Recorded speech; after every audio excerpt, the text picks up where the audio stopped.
अस्सलाम वालेकुम। Welcome to the Brainix academy. तो आज हमारा सेकंड डेमो लेक्चर है। और इससे पहले जो हमारा कल लेक्चर हुआ था उसमें हमने मोहम्मद बिन कासिम को डिस्कस किया था और उसके अलावा गौरी डायनेस्टी को देखा था। उसमें हमने देखा था कि कैसे मोहम्मद बिन कासिम ने कितनी एज में और किस सन में जो है वो सिंध को फतह किया था। हमने उसके कुछ अहम पॉइंट्स को डिस्कस किया था एंड गौरी डायनेस्टी को भी हमने इसी हवाले से डिस्कस किया था। तो आज जो हम डिस्कस करेंगे वो गजनवी डायनेस्टी है। एक बात याद रखिएगा, कल भी मैंने आपको ये बात कही थी कि सबसे पहले जो है वो जो हमारे ये पाकिस्तान हिस्ट्री है ये मोहम्मद बिन कासिम से स्टार्ट होती है। ठीक है, मोहम्मद बिन कासिम आपका ऑलवेज फर्स्ट टॉपिक होगा। अब उसके बाद गजनवी एम्पायर आता है, फिर गजनवी के बाद आपके पास गौरी आता है। ठीक है, तो गजनी की जब हुकूमत खत्म होती है फिर इसके बाद गौरी आ जाता है। फिर गौरी के बाद जो है वो दिल्ली सल्तनत आ जाता है। तो सीक्वेंस जो है इन सब की ये बनती है। अगर आप अगर आप डेट्स के हवाले से देखें तो चले हम गजनवी एम्पायर को जो है वो स्टार्ट करते हैं। गजनवी एम्पायर में जो मेन बादशाह थे उनको मैंने अपने लेक्चर्स के अंदर जो है वो डिस्कस किया है। तो सबसे पहला जो बादशाह आया जो फंडर है गजनवी एम्पायर का वो सबकतगीन है। तो जो बिल्कुल स्टार्टिंग वाला बादशाह है वो सबकतगीन है, ये याद रखिएगा। एमसीक्यूज में आता है कि किसने जो है इसकी गजनवी एम्पायर की बुनियाद रखी थी, तो सबकतगीन ने रखी थी। ठीक है, तो ऊपर हेडिंग में थोड़ा सा मैंने डिफाइन किया हुआ है कि इसकी बुनियाद किसने रखी, सबकतगीन ने रखी थी। और इसका ताल्लुक कहाँ से था, तुर्क से था। ठीक है, तुर्की से इसका बिलोंग था और ये जो है तुर्क गुलाम था। अब यहाँ पे देखिए सबकतगीन के बारे में आपने देखना है कि ये कब आया था। नाइन ये 977 से लेके 997 एडी तक इसका 10 ईयर रहा है। 10 ईयर इंपॉर्टेंट है, ये एमसीक्यूज में आते हैं कि सबकतगीन ने कितने साल हुकूमत की थी। तो 10 ईयर अगर आपको याद होंगे तभी तो आप जो है वो अपने एमसीक्यूज को टिक लगा पाएंगे। तो सबकतगीन जो है वो सबसे पहला एम्पायर था, गजनवी एम्पायर था। उसके बाद इसकी थोड़ी सी आपने डिटेल्स भी याद रखनी है कि ये कब पैदा हुआ। तो ये पैदा हुआ था 942 एडी में ये पैदा हुआ। और फोर्थ कब हुआ, 997 एडी में। तो ये उसकी डेट ऑफ बर्थ और डेट ऑफ डेथ ये आपने याद करनी है। ये जो इसकी डेट ऑफ डेथ है ये लास्ट एक पीपीएससी का एग्जाम हुआ है पुलिस ऑफिसर का। तो उसमें ये एमसीक्यूज आया हुआ था कि सबकतगीन जो है उसकी डेट ऑफ डेथ क्या थी, फिर ऑप्शंस में एमसीक्यूज दिए हुए थे। तो जो इसकी डेट थी वो 997 है। और ये तो आपको मैंने ऊपर डिस्कस किया है कि ये एक तुर्क गुलाम था। ठीक है, और जाहिर बात है ये बहादुर था बहुत ज्यादा, जिसकी वजह से जो है ये बादशाह बना। और आहिस्ता आहिस्ता जो मुगल एम्पायर थी वो इंक्रीज होना शुरू हो गई। ठीक है, और जैसे इसने जो है वो गजनवी क्योंकि एम्पायर पढ़ रहे हैं तो ये किसका हुक्मरान था, गजनी का गवर्नर था, यानी गजनी का ये हुक्मरान।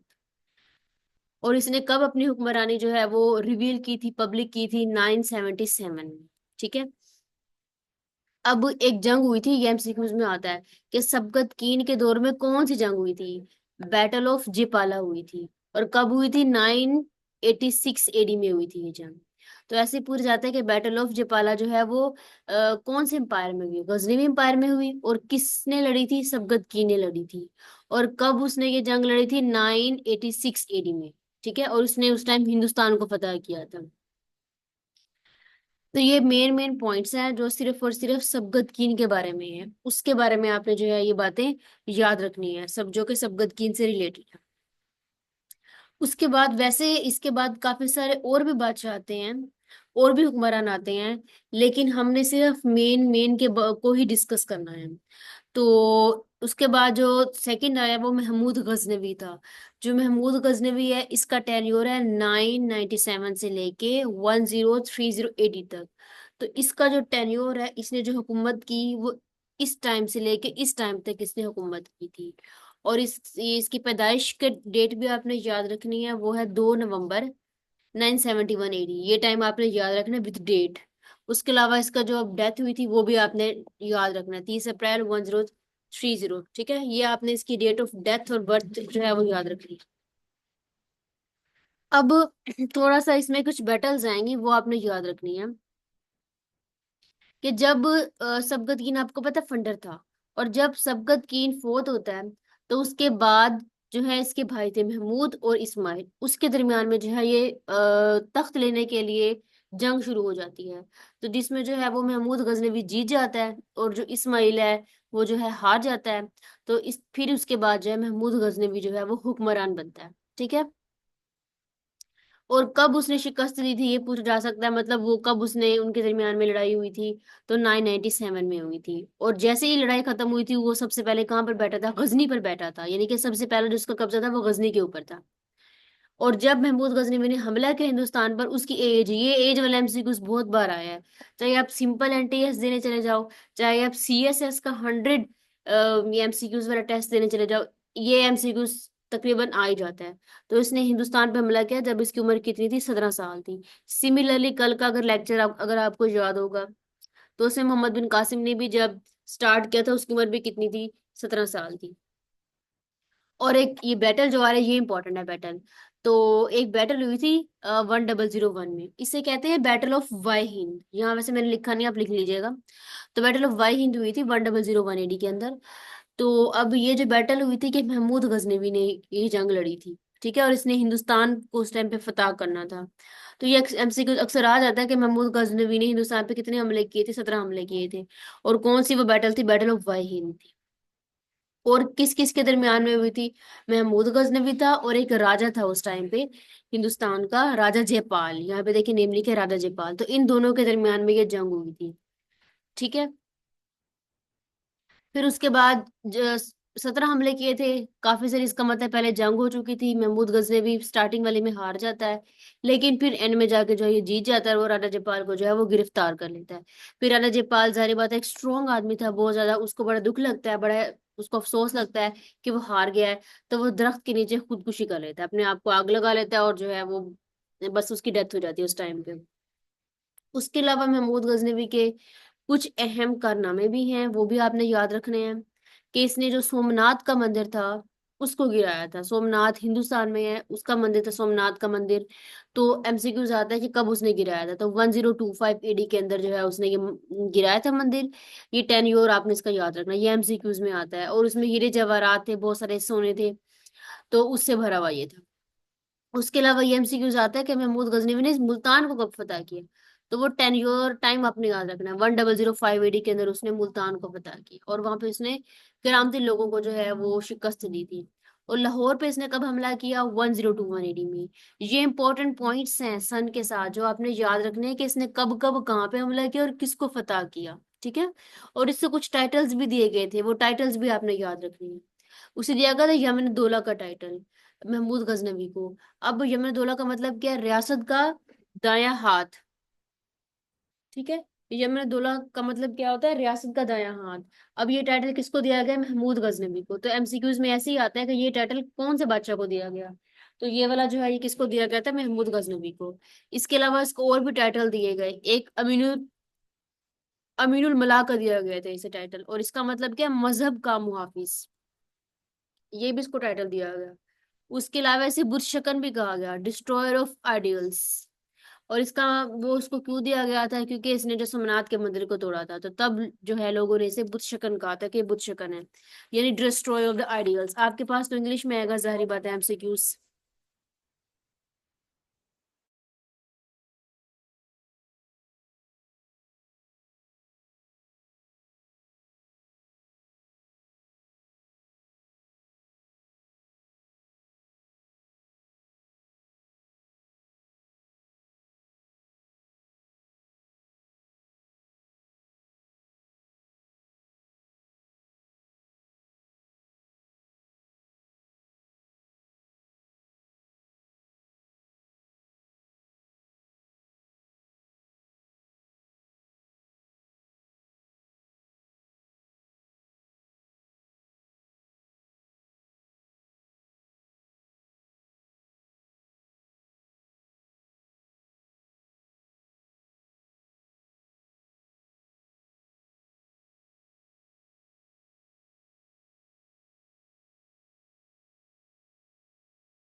और फिर नेक्स्ट देखें, ये इसके टाइटल्स हैं। टाइटल्स आपने याद करने हैं लाजमी, टाइटल्स इंपॉर्टेंट हैं। उसके अलावा इसके टाइम पे कुछ अहम शख्सियात भी आई थी। ये एमसीक्यूज में आता है कि ये जो अहम शख्सियात थी ये कौन से बादशाह के दौर में आई थी और किस डायनेस्टी में आई थी, तो ये चीज आपके लिए इम्पोर्टेंट है। तो जो महमूद गजनवी है इसके दौर में आया था अबू रेहान अलबरूनी। ठीक है, अलबरूनी मैंने शॉर्ट लिखा हुआ है, लेकिन कंप्लीट है अबू रेहान अलबरूनी। ये कब आया था? 1017 एडी में आया था। और ये किसके दौर में आया था? महमूद गजनवी के दौर में आया था। और अलबरूनी ने किताब लिखी थी, उसका नाम है किताब अल हिंद। अब साथ साथ आप बुक्स के नेम भी याद करते जाएं, क्योंकि मैं जैसे जैसे आपको जिस जिस बादशाह के बारे में पढ़ाती जाऊंगी, उससे रिलेटेड जो उसने बुक्स लिखी हैं, उसने चाहे अपनी ऑटोबायोग्राफी लिखी है, जो भी लिखी हुई है वो मैं साथ साथ आपको बताती जाऊंगी। तो ये जो बुक्स वाला एक टॉपिक है ना कि पाकिस्तान में ऐसे कितनी बुक्स हैं, ये पूछा जाता है कि हिस्ट्री में फलां बुक किसने लिखी, तो वो साथ साथ ही आपको प्रिपेयर होता जाएगा इजीली। ठीक है। तो अल बैरूनी ने जो किताब लिखी किताब अल हिंद, एमसीक्यूज में आता है कि ये जो किताब अल हिंद है ये किसने लिखी थी और किसके दौर में लिखी थी, तो आपको अब ये याद होगा कि किसने लिखी है। उसके अलावा बरूनी के कुछ और भी वैसे कारनामे बताया जाता है कि इसने जमीन का ना रेडियस निकाला था उस टाइम पर। तो ये पूछ जा सकता है आपसे कि कौन से बादशाह के दौर में जमीन का रेडियस कैलकुलेट किया गया और किसने कैलकुलेट किया था, तो ये अबू रिहान का नाम आएगा उस टाइम पे, और ये जो है गजनवी के दौर में होगा। अल बरूनी आया था इसके दौर में। और दूसरा आया था फिरदौस, फिरदौसी जिसे कहते हैं, तो फिरदौसी भी इसके दौर में आया था। और तकरीबन ये 1010 एडी में आया था और उसने एक किताब लिखी थी, शाहनामा। तो ये शाहनामा किताब किसने लिखी? फिरदौसी ने लिखी। और किसके टाइम पे लिखी थी? गजनवी के दौर में लिखी थी। ठीक है, ये बात आपने याद रखनी है। उसके बाद एक अंसरी दरबारी शायर था। ठीक है, ये भी किसके टाइम पे आया था? इसके ही दौर में आया था, महमूद गजनवी के दौर में आया था। उसके अलावा महमूद गजनवी का जो है ये डेथ कब हुई, इंतकाल कब हुआ? तो ये जो है 30 अप्रैल, 30 अप्रैल जो है 1030 में जो है इसका इंतकाल हो गया। और तब उसका बेटा था मसूद गजनवी, फिर वो तख्त पे बैठता है। लेकिन ज्यादा अरसा जो है उसने भी हुकूमत नहीं की थी, इसके बेटे ने भी ज्यादा देर जो है ना वो हुकूमत नहीं की थी।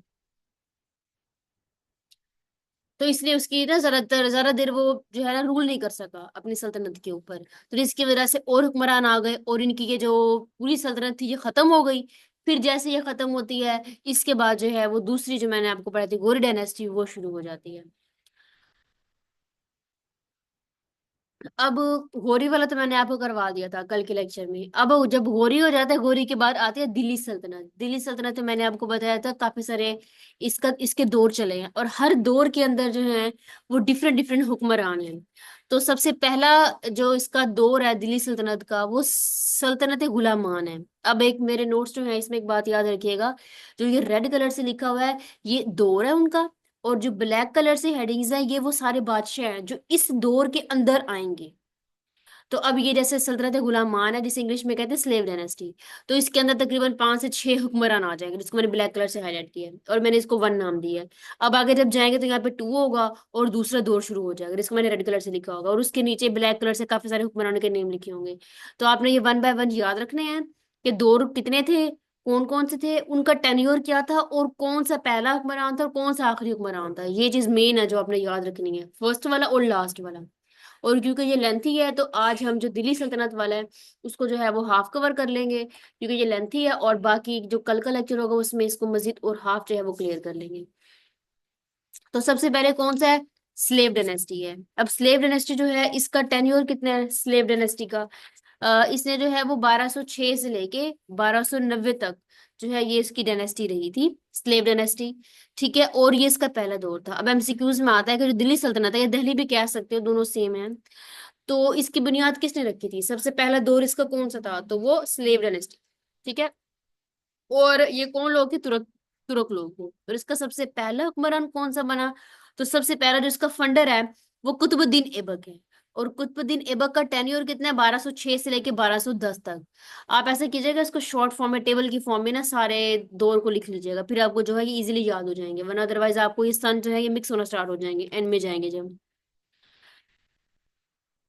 तो अब जैसे ही गौरी, क्योंकि इससे पहले गौरी डायनेस्टी थी, तो जैसे ही गौरी डायनेस्टी का जो है आखिरी बादशाह मर जाता है, फिर कौन आता है? कुतुबुद्दीन ऐबक आता है, और कुतुबुद्दीन ऐबक आता है और दिल्ली सल्तनत की बुनियाद रखता है। तो अब यहाँ से एमसीक्यूज ऐसे बनेगा कि जो स्लेव डायनेस्टी का पहला हुक्मरान कौन था, कुतुबुद्दीन ऐबक। और जो दिल्ली सल्तनत पूरी है, इसका भी सबसे पहला हुक्मरान कौन सा था, वो भी कुतुबुद्दीन ऐबक था। अगर देखें तो दोनों चीजों में डिफरेंस है, लेकिन आंसर दोनों का जो है वो सेम है।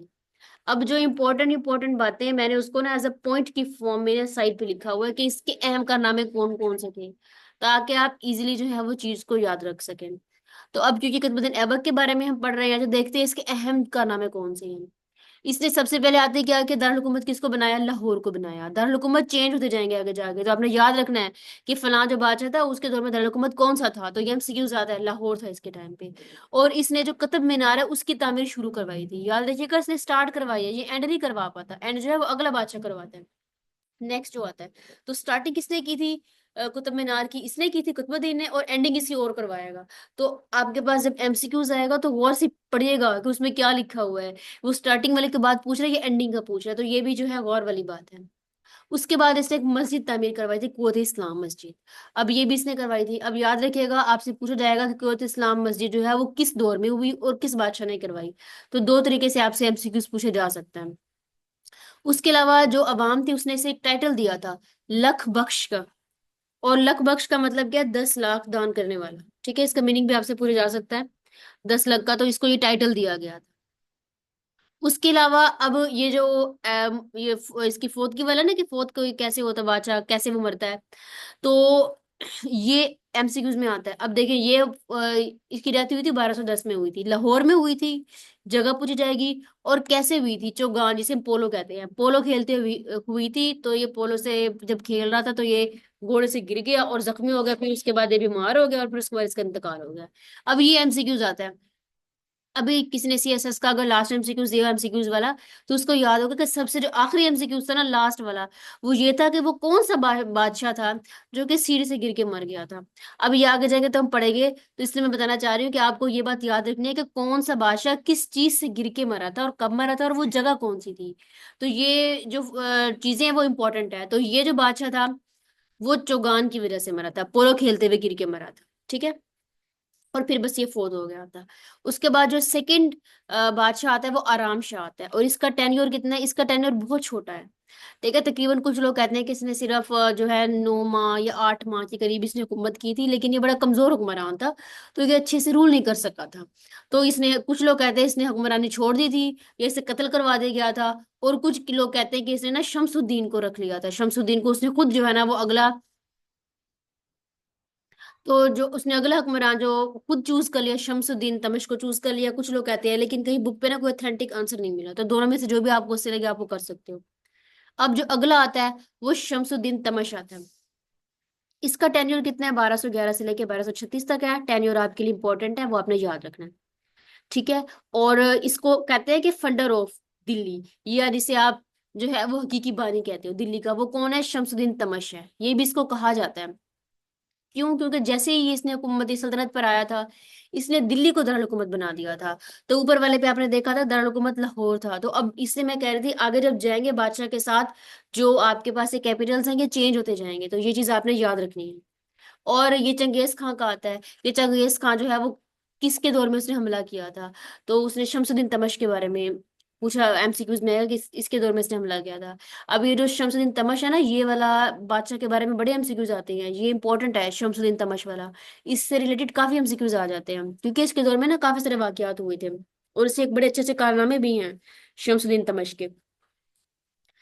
तो ये जो शमसुद्दीन तमश है, और इसके चंगेज खां के हमले के वक्त ख्वारिज़म शाह को पनाह न देने के हिंदुस्तान को मंगोल तबाही से बचाया था। तो चंगेज खां ने उस टाइम पे हमला किया था, तो एक बादशाह था उस टाइम ख्वारिज़म शाह, इसको उसने पनाह नहीं दी थी, जिसकी वजह से ना मंगोल हिंदुस्तान में दाखिल नहीं हो पाए थे।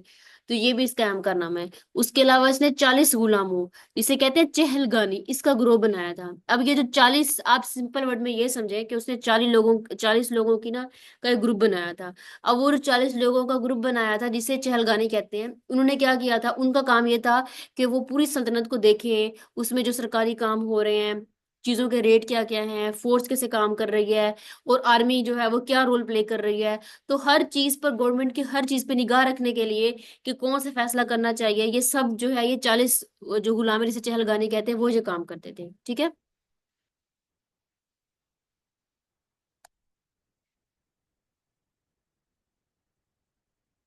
उसके बाद कुतुब मीनार भी इसने तामीर कर मुकम्मल करवाया था। देखिए, मुकम्मल और स्टार्टिंग और एंडिंग का आपने याद रखना, इसने उसको जो है वो कंप्लीट किया था। और उसके अलावा इसने सोने और चांदी के सिक्के भी जारी किए थे। ये एमसीक्यूज में आता है कि जो सोने और चांदी के सिक्के हैं वो कौन से बादशाह के दौर में जो है वो जारी हुए थे। तो ये शमसुद्दीन तमश के टाइम पे जो है ये सिक्के जो है वो जारी हुए थे।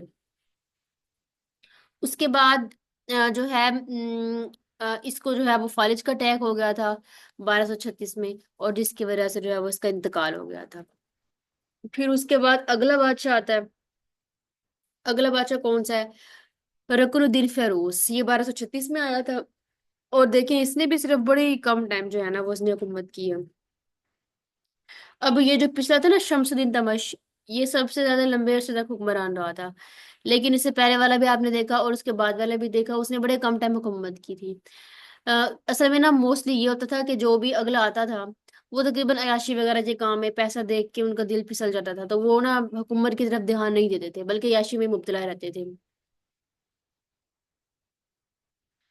तो जिसकी वजह से ना ये सही से ना रूल नहीं कर पाते थे। इस वजह से मोस्टली आप ये देखोगे सिर्फ तीन चार ही मेन मेन हुक्मरान हैं, बाकी सिर्फ आपने बाकी के सिर्फ नाम याद रखने हैं कि उन्होंने कितना देर हुकूमत की और कब आए थे, बस जो ये छोटे छोटे हुक्मरान हैं।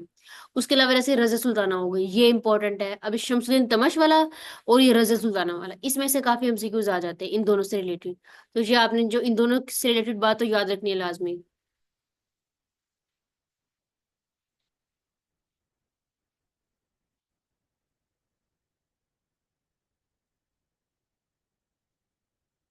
जी, बच्चे पूछ रही है कि रज़ा सुल्ताना के बारे में कि ये किसकी बेटी थी।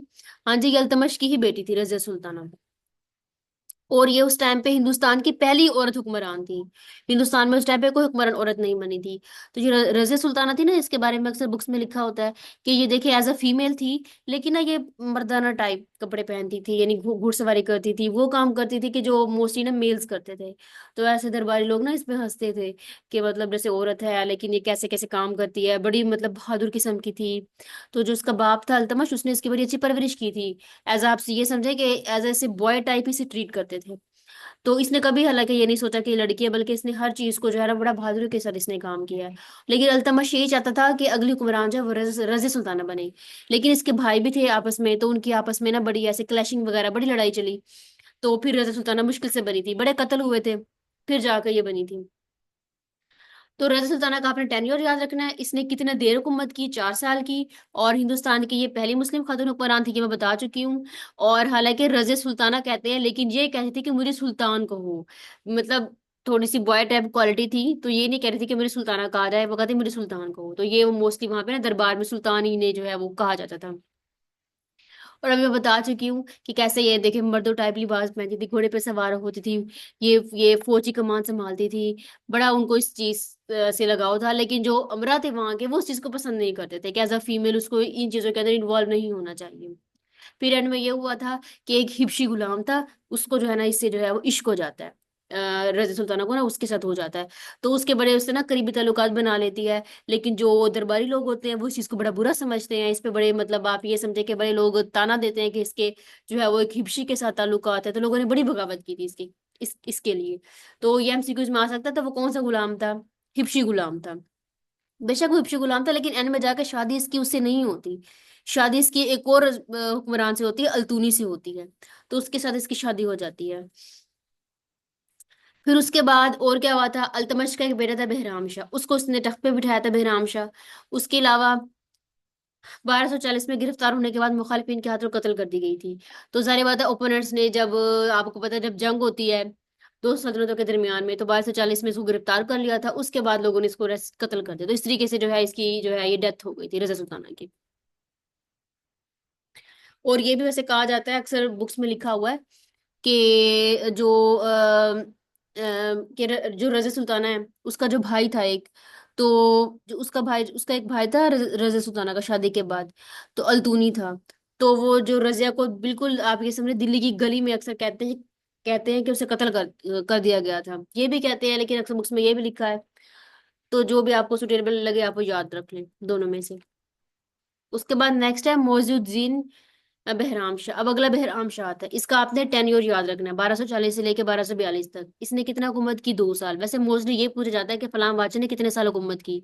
अगर आपको टेन्योर भी आ जाता है, आप उसके हवाले से भी मेंटली प्रिपेयर हो गए, आप काउंट कर सकते हो कि इसने इस यहाँ से यहाँ तक जो है वो हुकूमत की। इसके बारे में यही कहा जाता है कि लोग, ये बहुत अच्छा इंसान था, तो लोगों ने कैसे, ओपोनेंट्स ने इसके मुखालिफ किया, दरबारी लोग इसके मुखालिफ हो गए, इस तरीके से इसे कत्ल कर दिया गया था और फिर गया उसको निकाल दिया वहां से। उसके बाद अगला जो बादशाह बनता है वो इलाउद्दीन मसूद शाह। इसका टेन्योर भी आपने याद रखना है। स्टार्टिंग में ये अच्छा था, लेकिन बाद में याशी में पड़ गया, तो इसकी वजह से लोग जो है इसके मुखालिफ हो गए और इसको जो है वो निकाल दिया गया और बाद में इसे कैद कर दिया। नेक्स्ट है नसीरुद्दीन महमूद। इसका टेन्योर भी आपने याद रखना है। इसने देखे 20 साल हुकूमत की थी। और ये कौन था? ये भी अल्तमश का बेटा था। ठीक है। मगर ज्यादातर ताकत वजीर आजम गयासुद्दीन बलबन के हाथ में रही। ये भी था, लेकिन जो मोस्टली पावर थी वो गयासुद्दीन बलबन के हाथ में रही। वो उस टाइम पे वजीर आजम था वहां का। ये बलबन के बारे में आपने बड़ी बातें सुनी होंगी। अक्सर ना कार्टून भी आ रहे थे बलबन के नाम पे, तो बलबन के बड़े फेमस जो है इंपॉर्टेंट कारनामे हैं बलबन के बारे में। तो इसको भी आगे जाके डिस्कस करेंगे कि कैसे जो बलबन है वो ऐसे बादशाह की जान बचाता है आगे जाके। तो उसकी भी एक अलग से स्टोरी है बलबन से रिलेटेड भी। लेकिन इसके बारे में, ये नसीरुद्दीन महमूद के बारे में, कि बड़ा जो है नेगिल इंसान था, साफ सुथरा इंसान था। और दिल से बिल्कुल साफ था। वो लड़ाई झगड़े ऐसी चीजों से बिल्कुल ही दूर रहना चाहता था। स्टार्टिंग में वैसे यही कहते हैं कि जो नसीरुद्दीन महमूद है ना, ये बादशाह नहीं बनना चाहता था, क्योंकि इसको ना इस चीजों में इससे इंटरेस्ट नहीं था। बड़ा सूफी टाइप बंदा था ये। तो लेकिन ये है कि जबरदस्ती उसको बलबन ने बनवा दिया, हुक्मरान बना दिया। लेकिन सारा निजाम जो है वो बलबन चलाता था। ये बस एज आ जो है ना बादशाह ही बैठे रहता था, मतलब ये कोई एक्शन नहीं लेता था, सारा काम जो है वो बलबन ही करता था। और जो है बीमार हो गया 1266 में, फिर उसके बाद इसकी जो है वो डेथ हो गई। नेक्स्ट है गयासुद्दीन बलबन। इसने कितने साल हुकूमत की? इसका टेन्योर आपने याद रखना है। इसने जो है वो 21 साल हुकूमत की। और इसने अपनी सल्तनत को मजबूत किया। और जो मंगोल थे उस टाइम पे वो दुश्मन थे हिंदुस्तान के, हिंदुस्तान पे वो हमला करते थे दिल्ली सल्तनत के ऊपर। तो उसके हमले को भी इसने जो है वो कंट्रोल किया। और उसने जो बादशाह है उसके बारे में बड़े फरमान जो है वो उसने नाफिज किए, कि बादशाह को उसने देखा खुदा का साया। ये इसने कहलवाया कि बादशाह जो है वो खुदा का साया होता है, यानी इसने अपनी इज्जत करवाई कि बादशाह जो है उसके दरम्यान में बड़ी इज्जत होनी चाहिए। उसके अलावा उसने खुफिया पुलिस के जाल भी बिठाए, कि जो है वो मुल्क की सल्तनत को कैसे चलाना है, और कैसे कैसे लोग काम कर रहे हैं, और मार्केट रेट कैसा जा रहा है। तो उसके लिए उसने खुफिया पुलिस जो है ये बिठवाई थी। उसके बाद 1287 में इसकी तभी मौत हो गई, और फिर इसका जो है वो इंतकाल हो गया। नेक्स्ट है मोजिजीन कीकाबाद। अब ये जो मोहसिन कीकाबाद है, इसने कितने देर हुकूमत की? इसने जो है ये 3 साल हुकूमत की, कीकाबाद ने। अब याद रखिएगा, ये लास्ट हुक्मरान है। किसका लास्ट हुक्मरान है? अभी आप स्लेव डायनेस्टी पढ़ रहे हो। है दिल्ली सल्तनत, लेकिन दिल्ली सल्तनत के अंदर टोटल जो है वो 5 दौर आते हैं, टोटल 5 टेन्योर्स आते हैं उसके अंदर। तो सबसे पहला भी हमने सिर्फ पढ़ा भी स्लेव डायनेस्टी। तो अब ये सोचे, स्लेव डायनेस्टी के अंदर ये सारे हुक्मरान थे। फर्स्ट वाला आपने याद रखना है कतबुद्दीन ऐबक। और ये लास्ट वाला, इसका आखिरी हुक्मरान कौन सा था? ये एमसीक्यूज में आता है, कीकाबाद था। मोइजुद्दीन कीकाबाद था, और इसने कितने साल हुकूमत की? 3 साल। तो फर्स्ट वाला, लास्ट वाला, एक अल्तमश वाला हो गया, और एक सुल्ताना वाला। और बाकी के जस्ट नेम याद रख लीजिएगा। तो ये चीजें आपने इसके लिए इस पूरे स्लेव डायनेस्टी में याद रखनी है। और ये कौन था? कीकाबाद ये बलबन का पोता था। लेकिन ये थोड़ा सा नाअहल था। हालांकि बलबन अगर देखा जाए बड़ा एक अच्छा इंसान था, बड़ा स्ट्रॉन्ग किस्म का था, बड़ा नेक दिल था, लेकिन उसका जो पोता था वो बिल्कुल एक नाअहल टाइप था। और यह याशी शराब में मुब्तला था। और इसने अमरा के कमजोर होने का फायदा उठाते हुए जलालुद्दीन फिरोज खलजी ने इसे कत्ल कर दिया। तो लास्ट में इसकी कत्ल कैसे हुआ था? ये 1290 में जो खिलजी डायनेस्टी, इसको भी हम आगे जाके पढ़ेंगे। तो उसने इसको कत्ल कर दिया। तो एक शख्स था ये खिलजी डायनेस्टी का। अब जो नेक्स्ट हमारी स्टार्ट होगी वो खिलजी डायनेस्टी होगी। तो खिलजी डायनेस्टी का जो रूलर था फर्स्ट, जलालुद्दीन फिरोज, उसने इसको कत्ल कर दिया। जब उसने इसको कत्ल कर दिया, और खुद जो है ना वो जलालुद्दीन खिलजी जो है खुद आकर जब वो बैठ जाता है तख्त पे, और जब ये खुद आकर बैठ जाता है तो तब स्टार्ट होती है खिलजी डायनेस्टी। तो अब जो हमारा नेक्स्ट टॉपिक होगा वो खिलजी से आगे जाएगा। तो खिलजी से आगे जो है वो कल हम स्टार्ट करेंगे, और दिल्ली वाला जो पूरा ये दिल्ली सल्तनत है इसको कोशिश करेंगे कल ही बिल्कुल एंड कर लें। अगर आपका कोई क्वेश्चन है तो आप मुझसे पूछ सकते हैं।